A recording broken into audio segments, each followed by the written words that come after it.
dropping on the thermals, just wondering how much time they were taking on the time that they had. And then I saw these two golden eagles come swooping past.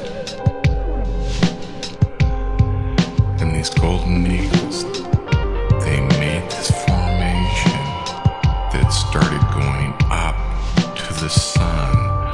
It was as though they were weaving the story of a double helix molecule.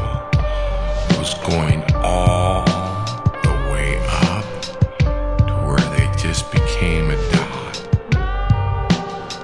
Now, some people might think it's peculiar to watch birds mate, but the way that these golden eagles embraced, then they did a free fall, and you just watched them drop like rocks from that little dot where they got bigger, bigger, bigger, and you go, oh my God, they're going to crash into the ground. At the last moment when I was starting to think, if they don't pull out of this, there's going to be a lot of feathers on the ground over there pretty soon. At the last possible moment, they separated and swooped back up. And at that, it was so majestic to watch this.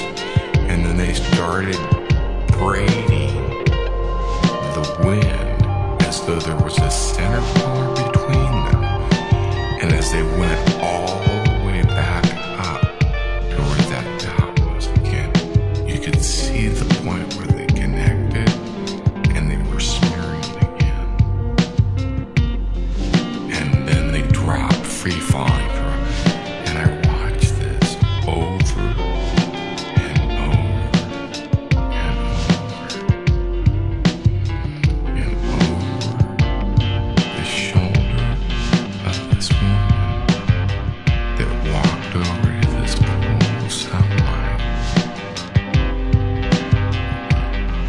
She stuck one foot in, and you could see the surge of this energy moving up through her body. And as she set the other foot down in this pool of the creatrix light, it's as though the nymphs of the woods came out to embrace her. The fairies came down from where they had been sitting, and they started dancing around the circle. And as she did that, you could see this golden glow go from her toes across the ankle, drawing as though she was a tree